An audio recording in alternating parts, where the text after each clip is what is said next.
Oman kini jadi pusat perhatian dunia. Muscat, ibu kota Oman, akan jadi saksi bisu sekaligus tempat penentu apakah ketegangan di Teluk akan meredam melalui meja perundingan atau justru meledak jadi perang terbuka. Walaupun Amerika Serikat dan Iran sepakat memilih jalur diplomasi untuk membahas isu nuklir pada Jumat 6 Februari 2026, suasana di balik layar justru jauh dari kata damai. Baik Amerika Serikat maupun Iran, keduanya terus mematangkan mesin perang dan senjata mereka. Dan kekuatan Iran kini jadi sorotan tajam. Di atas kertas, Iran memang terlihat sebagai lawan Amerika Serikat yang jauh lebih lemah. Tak hanya soal ketimpangan kekuatan, tapi juga karena kondisi Iran yang melemah pasca perang 12 hari dan gelombang protes di seluruh negeri. Tapi di mata dunia, Iran adalah aktor yang lihai bermain keras. Bukan sekadar menggertak, Iran telah menyiapkan strategi defensif sampai ofensif kalau Trump akhirnya memutuskan berbicara lewat peperangan. Lalu, kartu as apa saja yang telah disiapkan Iran untuk menghadapi kekuatan militer Amerika Serikat?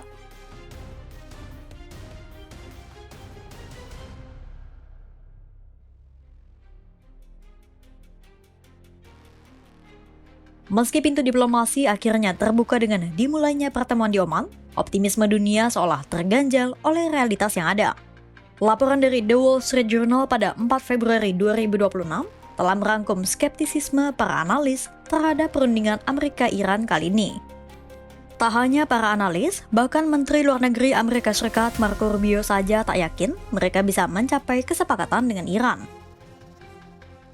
Mantan pejabat Dewan Keamanan Nasional Amerika Serikat, Michael Singh, bahkan juga punya kekhawatiran yang sama.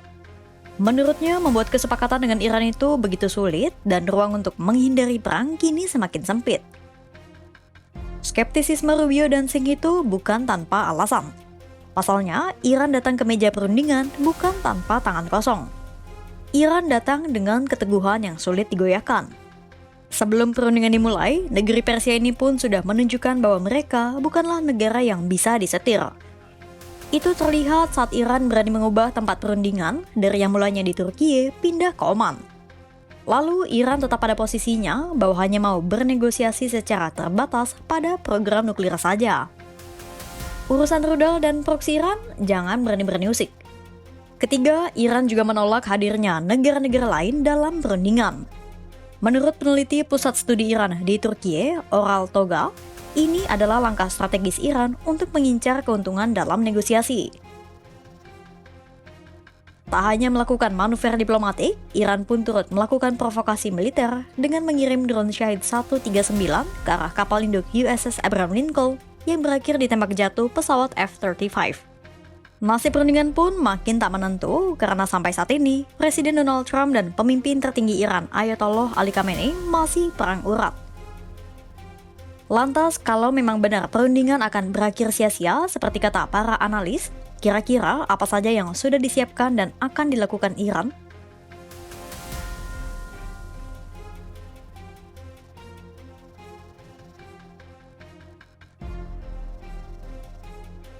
Di balik meja diplomasi yang alot, Iran terus mengirim pesan bahwa tekanan ekonomi dan sanksi militer tidak lantas membuat mereka bertekuk lutut. Bagi Iran, tertekan bukan berarti tidak melawan. Justru dalam posisi terjepit, mereka telah menyiapkan strategi perlawanan totalitas yang siap dikerahkan kapanpun instruksi datang dari Khamenei. Iran merupakan negara pemilik rudal balistik terbesar di Timur Tengah. Sementara CNN melaporkan, Iran diyakini memiliki ribuan rudal dan drone yang bisa menjangkau seluruh pangkalan militer Amerika Serikat di Timur Tengah. South China Morning Post juga menyertakan laporan dari stasiun televisi milik pemerintah Iran, Press TV, yang menyebut bahwa IRGC telah menempatkan rudal Khorramshahr 4 ke salah satu dari 5 gudang rudal bawah tanah mereka. Rudal Khorramshahr 4 adalah salah satu rudal tercanggih Iran yang bisa terbang sampai 2.000 km dan bisa membawa hulu ledak sampai 1.500 kg.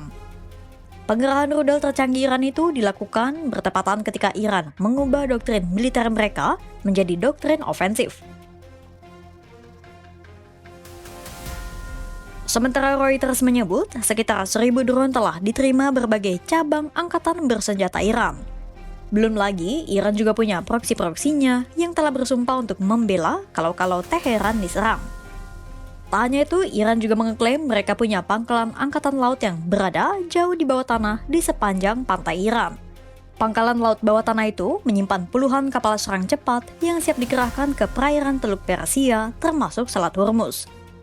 Ini bukan kabar baik bagi dunia perdagangan minyak dunia, karena Selat Hormuz adalah salah satu pintu perdagangan global terbesar yang menjadi akses keluar masuk minyak dunia.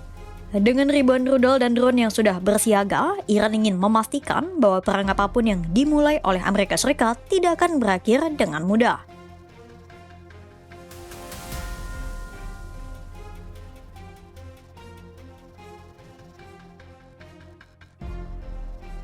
Seperti sudah disinggung sebelumnya, Iran ini punya kemampuan untuk memblokade jalur perdagangan Selat Hormuz. Dan itulah alasan yang membuat Amerika Serikat serta sekutunya di Timur Tengah bergerak dengan sangat hati-hati dan penuh perhitungan. Selat Hormuz ini bukan sekadar jalur perairan sempit yang memisahkan Teluk Persia dan Teluk Oman. Ini adalah salah satu urat nadi perekonomian dunia. Selama tahun 2023 sampai 2025, sebanyak 20-25% perdagangan minyak dunia melintasi selat ini. Kalau ada gangguan di Selat Hormuz atau Iran memutuskan untuk menutup jalur ini, harga minyak mentah dunia bisa-bisa melonjak di rentang 120 sampai 150 dolar Amerika Serikat per barel. Itu adalah perkiraan dari salah satu platform analisis Kepler. Kalau harga minyak memang akan menyentuh 120 dolar per barel, artinya lonjakannya sampai 2 kali lipat. Karena harga minyak mentah per Februari 2026 ada di kisaran 62 sampai 63 dolar per barel untuk WTI crude dan 66,3 sampai 67 dolar per barel untuk Brent crude. Kekhawatiran akan naiknya harga minyak dampak penutupan Selat Hormuz ini bukan tanpa alasan. Karena di masa lalu, Iran sudah menggunakan cara ini untuk menekan musuhnya. Pada 2008 dan 2011, Iran pernah mengeluarkan ancaman penutupan Selat Hormuz karena terlibat konflik dengan Amerika Serikat dan dijatuhi sanksi ekonomi oleh Washington.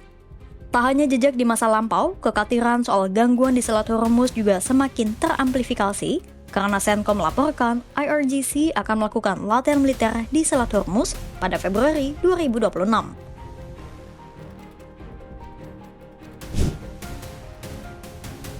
Perundingan di Oman bukan sekadar urusan diplomasi dua negara yang berkonflik.